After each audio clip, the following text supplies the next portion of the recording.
Hi, I'm Bybreen and welcome back to another episode of Soul Stirring Astrology, where I give you my textured take on the world of astrology.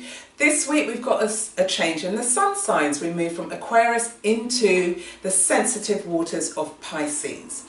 Now, when we're in Pisces, it really is a time where you might feel as if you're absorbing the nuances and the energies from people around you, but from wider society. Now, what can happen under this particular transit is that you're beginning to be overwhelmed by this external stimuli. So the lesson here is about how you're able to balance your own personal needs as well as the needs of other people. So you can have this sense of being compassionate, but what you're trying to do is to prevent being overwhelmed so that you disappear behind the needs of other people. Now, the sun is in Pisces, and Pisces is opposite Virgo. And in Virgo, we have Jupiter and the North Node. So Jupiter here can really help strengthen this Piscean Sun. And the reason for this is because Jupiter, although it's not forming a direct opposition to the sun, but it's energetically forming a connection. And so Jupiter is about shining the light on your personal significance.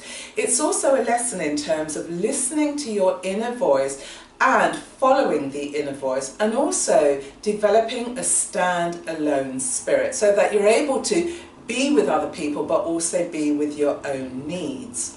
Now, alongside the Sun, we have Neptune, which is in Pisces, and Neptune rules Pisces.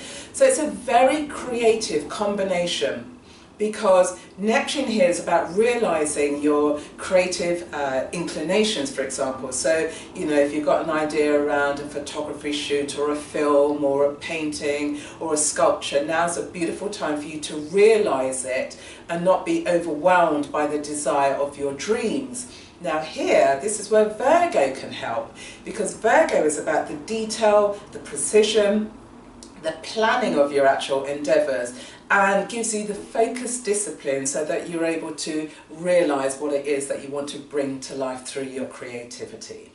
Now, alongside this sun that's taking place in Pisces, we do have Mercury and Venus still travelling together. Now, last week I mentioned that they were in the sign of Capricorn, and this week they've moved into Aquarius.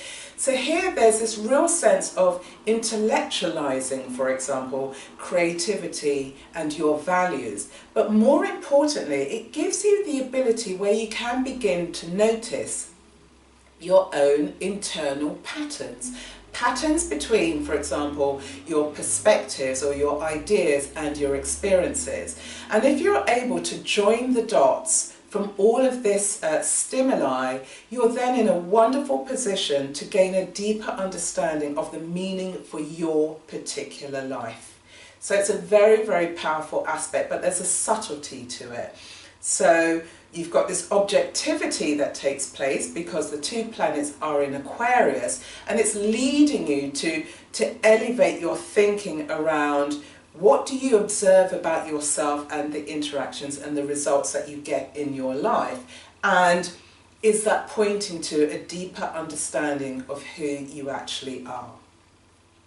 Taking that into account, that's also been backed up by, we've got Mars, and Mars is forming a relationship with Jupiter, another very powerful signature. And so when we have Jupiter connecting with Mars, Mars is about the assertion and going for what it is that you want, and Jupiter is about expanding the opportunities.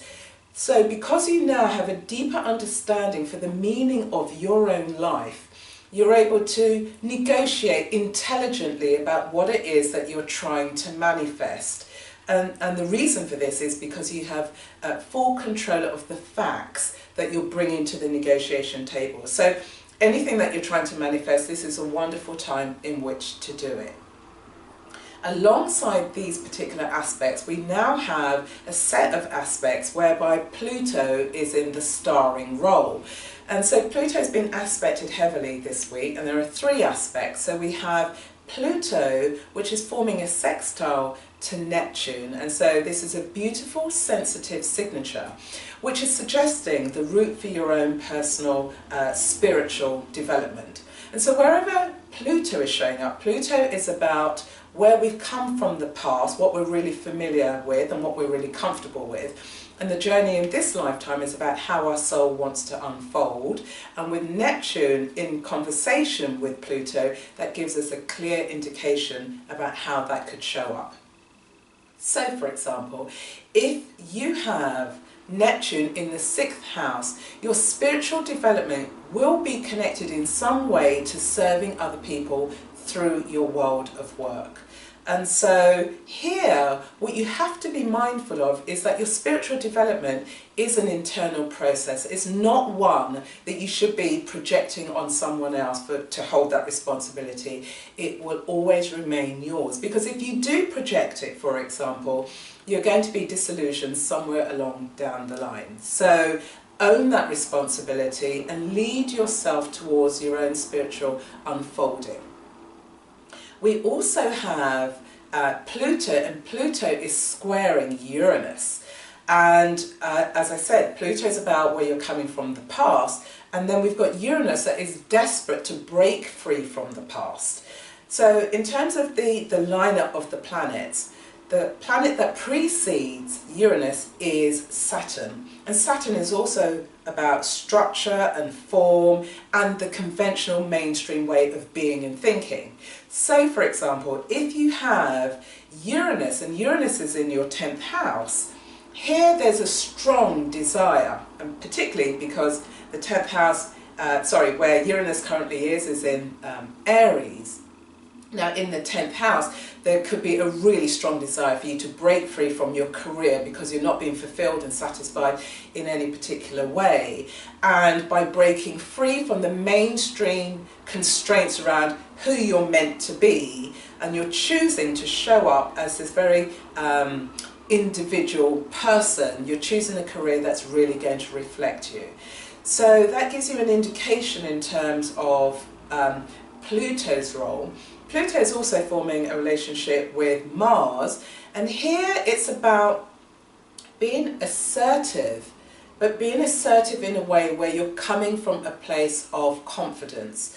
So, for example, if you have Mars, and Mars is in your 4th house, here you're going to be experiencing a really strong sense of your own self-image. And on top of that, more importantly, you've got a solid sense of inner security, and this inner security enables you to have the confidence to pursue with vigour what it is that you're trying to manifest in the world, and you can do this with a full scope of integrity. So there are all the aspects that are taking place this week. There's one other that if you're able to get a hold on what's happening this week and how you potentially can shift in subtle ways and paying attention to what your inner voice is suggesting and saying to you, then the final aspect we have, and it's Saturn and it's trining Uranus. So here we have this beautiful blend of the old and the new. So where you're unfolding, it's going to feel quite natural. You're not fighting to break away because you've integrated and you've learnt the lessons that Saturn has taught you, and so therefore you're able to flow with the changes that are taking place in your life, and you can lead those changes, and you don't have to do it energetically, you're just doing it in a very natural way whereby you're able to flow from the old and into the new. So that's it for this week, and the quote I want to leave you with is from Lao Tzu. And what he said is that when the mind is still, the whole universe surrenders.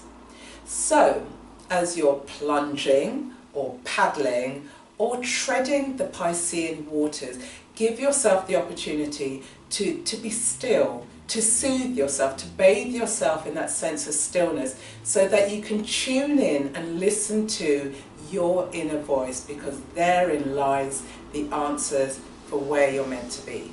So that's it for this week. Look forward to hearing from you. If you like this episode, share it with people in your network who you feel would be interested. You can press like and subscribe. Put your comments in the comment box below, and I will see you on the next episode.